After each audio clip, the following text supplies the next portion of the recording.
அண்மைச் செய்தி. அண்ணா பல்கலைக்கழக மாணவி பாலியல் வன்கொடுமை வழக்கில் கைதாகியுள்ள ஞானசேகரனின் கூட்டாளி பொள்ளாச்சி முரளி கைது செய்யப்பட்டிருக்கிறார்.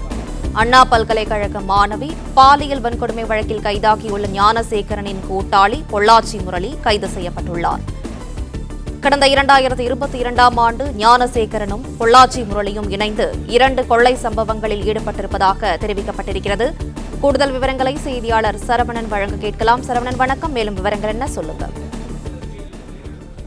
சென்னை கிண்டி அண்ணா பல்கலைக்கழக மாணவி பாலியல் வன்கொடுமை வழக்கில் கைதான ஞானசேகரன் ஏற்கனவே பல்வேறு குற்ற வழக்குகளில் தொடர்புடைய நபர் என்பது விசாரணையில் தெரிய வந்தது. இதன் தொடர்ச்சியாக சென்னை பள்ளிக்கரணையில 2021ஆம் ஆண்டிலிருந்து தொடங்கி 8 சம்பவங்கள்ல அவர் இந்த திருட்டு சம்பவங்கள்ல ஈடுபட்டார் என தெரிய வந்து அது தொடர்பாக காவல்துறையினர் ஞானசேகரனை கைது செய்திருந்தனர். அது மட்டும் இல்லாமல் இந்த கொள்ளை சம்பவங்களில் அவர் திருடிய அந்த நகைகளை எல்லாமே ஒரு நகை வியாபாரியிடம் விற்றதும் கண்டுபிடிக்கப்பட்டு குணால் என்ற அந்த நகை வியாபாரியை கைதும் செய்திருந்தார்கள். மொத்தமாக அவரிடம் 120க்கும் மேற்பட்ட சவரன்கள், 120 சவரன்களுக்கு மேலே பறிமுதலும் செய்யப்பட்டிருந்தது நகைகளும். இந்த நிலையில் இந்த கொள்ளை சம்பவத்துல ஞானசேகரனுக்கு உடந்தையாக வேறொரு கொள்ளையனும் ஈடுபட்டிருக்கிறார் என தெரிய வந்து அது தொடர்பாகத்தான் விசாரணை மேற்கொள்ளப்பட்டது. ஏற்கனவே ஞானசேகரனை காவலில் எடுத்து விசாரித்திருந்தார்கள்.